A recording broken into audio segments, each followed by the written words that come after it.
Back to the Snow Centre, Jamie. Good to see you. Yeah, good to see you back. too, mate. Yeah, it's good to be back, always. Olympics just around the corner. I'm sure you're aware. Yeah. You know, we just want to get a little bit of an insight into you and how it felt and what it was like, just to kind of send out to our guys. So, how did it feel going into Olympics? I was quite long-winded, really, but I think, it's like 12 years ago now, my first Olympics. So, yeah, it was exciting, and there was a lot of controversy in the snowboard world around our sport, slopestyle, going into the Olympics. Yeah.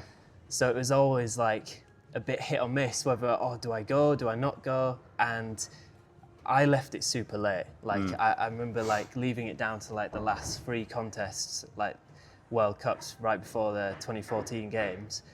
And I literally needed, the last World Cup, I needed a top 5 result or I wasn't going.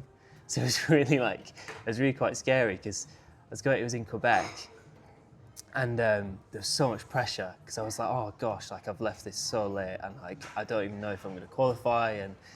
And then I managed to pull it out of the bag and got 4th, literally just snuck into the Olympics.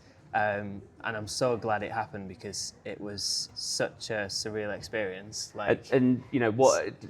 Describe the feelings for that. I mean, getting that 4th place and getting in, I mean, that must have been an unforgettable moment. I think I was so emotional on the bus because the bus, after the event had finished and we'd done the drugs testing, done all that, cleared it all, got back in the bus and I was just this wave of emotions just hit me of being oh my gosh, I've done it. Yeah. Because it was it was either because it was so on the line, of not doing it. Because I just put it off because I was so, kind of blinded by this whole, core snowboarding. Should I do it? Should I not do it? Yeah. And I'm so glad that I made that decision to just, at the end, just go for it.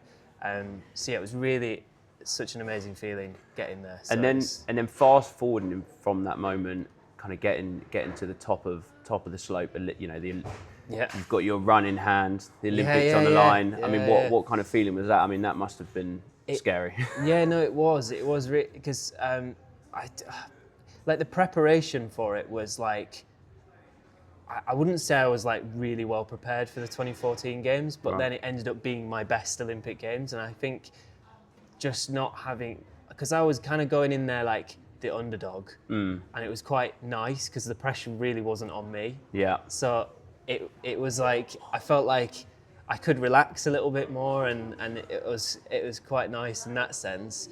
But the run that I did at the Olympics was completely new. I'd not even practiced that run before ever. I was going to kind of touch on that for the guys kind of looking. So, when you're at the top of that run, looking down, is it all the features are kind of planned, or do you have something in your mind, or do they kind of select it for you? Yeah, so you get a setup plan before you get to the Olympics. So even for Milan, and the Olympics just now, it's the setup's already planned, so you can kind of visually look at a piece of paper and be like, oh well, I could do that trick on this rail, and kind of in your head kind of plan out a run, but it never really goes. It never really goes to plan, if you get me. You kind of have a vague idea of what rails you might hit, but it can be all the lip could be a little bit sketchy on that bit, so you for that trick, so you might have to switch it out to another trick, so you constantly you kind of in the moment kind of try to make it up. But the thing is, the good thing about the Olympics is you have so much practice. So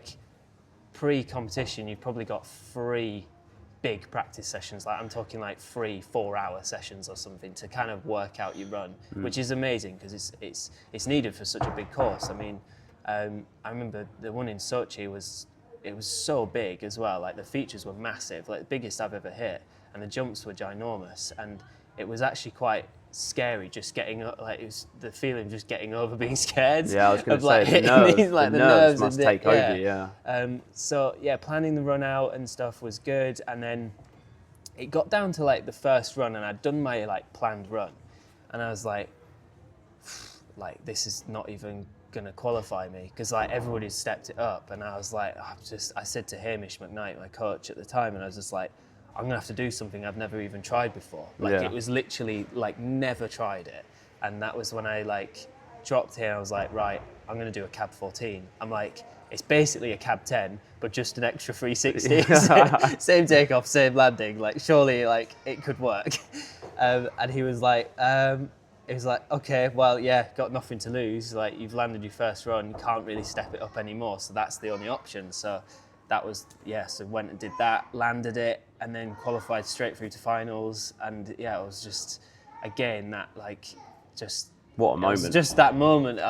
In fact, I think that was a better moment than actually landing the run in the the Olympic final. Yeah, it was like that sense of relief of being like, oh my God, I've made an Olympic final. This is insane. And I think it's amazing, isn't it, when you're kind of under that pressure and it's on the line. It just falls into place sometimes. You know, like even though it's like that little step more, it can just kind of it all works, and you kind of sit there and you're like, it was worth going for it. Because if you kind of reserved it, you never would have got to that moment. Never would have got to that moment. So it's always like when you've spent a long time getting to this, this event. In my case, in 2014, not as long as I should have done. Yeah. but there's a lot of preparation. I think when you get to that level and you're like, right, I'm here now, you just got to go all out, because at the end of the day, the top 30 riders in the world at the Olympics competing, any one of them can win on the day. Yeah. It comes down to like having a little bit of luck on your side, and then weather is also really like. I always competed better in bad weather. So sometimes I'd be like, oh, I hope it snows. That's growing up on a dry slope. Exactly. But it just like, it really, there's lots of different variables that can, change it on the day for sure. Who you got your eye on? Anyone that, I mean, obviously we've got GB athletes, Mia Brooks. Yeah, Mia Brooks. We've got Kirsty Muir, who's a skier. We've also got Maisie as well. So we've got a really good team. And we've got Chema as well, who's competing for GB. Yeah. So really good team. Yeah. And I think, hopefully, like, we get more than 2 medals. I think that's like kind of the minimum that's set as like a target. Is 2 medals for this Olympics for park and pipes. That's across skiing and snowboarding. Any more would be like amazing, and it just helps like funding for next cycles and stuff like that. So. Yeah, that's always a bit of a pressure thing as well. Like, absolutely. Because you get that put on you, you're like, right, okay. So, because it's not just about you, it's about the team. Yeah. Well, who's going to win it? One of us has got to do it. You're like trying to do like, okay, right, the odds are better with you. So all the pressure's on you. It's good. It is. Yeah, it's good. It's good. So I think, we've got a good team going into this one. So really excited to watch it, and I'm pretty hopeful that I'm hoping that I think Mia could get a gold in slopestyle. So that would be the dream. And to see her come from what she's, growing up indoor snow centres like here at the Snow Centre. She started out in Manchester, and it's just amazing seeing her journey. Like, it is.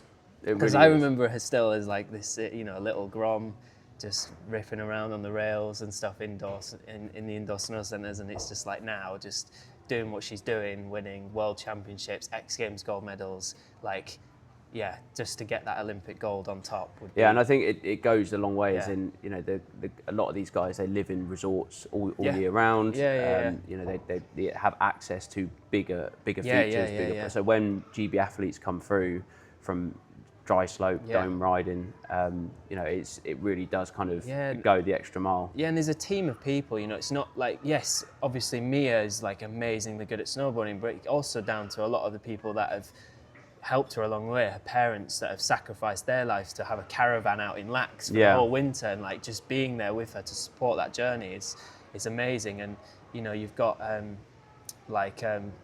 just people that have supported her in the snow centres back at home, and there's a lot goes on behind the scenes to create a very successful snowboarder. So absolutely. That stuff doesn't happen overnight. No, it doesn't. It takes time. It's great when you get people come out the other side of it. So that's brilliant.